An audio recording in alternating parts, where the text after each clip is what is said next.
Namaste and welcome to my channel. Today we are diving into a question that seems simple yet holds profound depth. What is yoga? Not just what we see in studios or social media, but what yoga truly means as described in our ancient texts like the Yoga Sutras of Patanjali, Bhagavad Gita, Hatha Yoga Pradipika and the Upanishads. Hi, I am Roshni, a certified yoga coach and a wellness facilitator. If you are new here, do subscribe and click the bell icon. I share weekly content to help you heal naturally and live more mindfully. You see, yoga is not new. It's believed to be at least 5,000 years old, first mentioned in texts like the Rig Veda and later detailed in the Upanishads, which form the foundation of Indian spiritual thought. And over centuries, great sages have described yoga in different ways, all pointing towards the same inner truth. At its root, the word yoga comes from the Sanskrit word yuj, which means to join, to unite. But what are we uniting? On one level, body, mind and breath, and on a deeper level, our individual self with the universal self. In simple words, yoga is a journey from movement to stillness, from noise to silence, from doing to simply being. And that brings us to the most famous definition of yoga from the Yoga Sutras of Patanjali.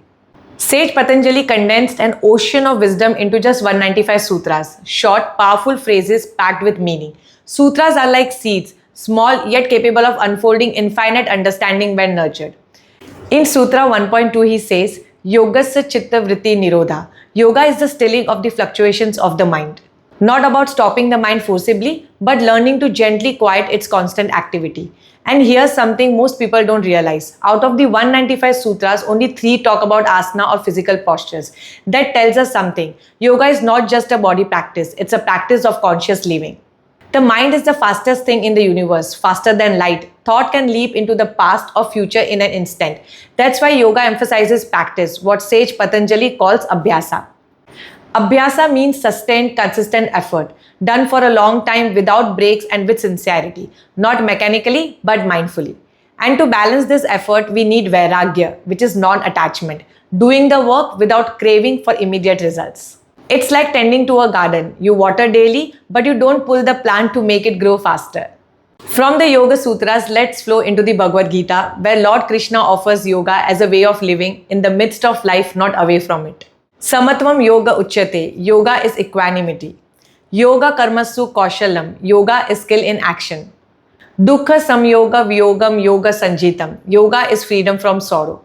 These are not poetic lines. They are practical tools to act with awareness, to stay steady in success or failure, to become free from the stories that cause suffering. If the Bhagavad Gita teaches us how to live in the world, Hatha Yoga teaches us how to prepare the body and energy for higher awareness. The word Hatha itself combines Ha means sun and the Tha means moon, symbolic of opposing energies. Hatha Yoga is about balancing those energies. Through asana, mudra, breath and internal cleansing, we create the conditions for deeper meditative states.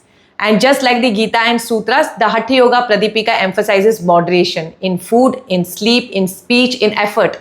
Yoga thrives in balance, not extremes. The Upanishads take us even deeper. They speak of yoga as a union of breath, mind and the sacred sound Om, a process of inner oneness and ultimate transcendence. In the Maitri Upanishad, yoga is described as the relinquishment of all worldly conditions, a return to the self. This is not about escapism, but freedom within. And many of the Yoga Upanishads highlight that yoga is the realization that the individual self, Jivatma, is not separate from the Supreme Paramatma. That's the heart of the journey, liberation or moksha. Now by this point, you might wonder, are there different types of yoga? Yes, and we will go into these in more detail in future videos, but here's a quick glimpse. First, Karma Yoga, yoga through action without attachment. Second, Bhakti Yoga, yoga through devotion and surrender. Third, Jnana Yoga, yoga through wisdom and self-inquiry. Fourth, Raja Yoga, yoga through meditation and discipline. Fifth, Hatha Yoga, yoga through purification and energy balance. Sixth, Laya and Mantra Yoga, yoga through sound and inner absorption. Each path is different in expression but identical in destination, which is union.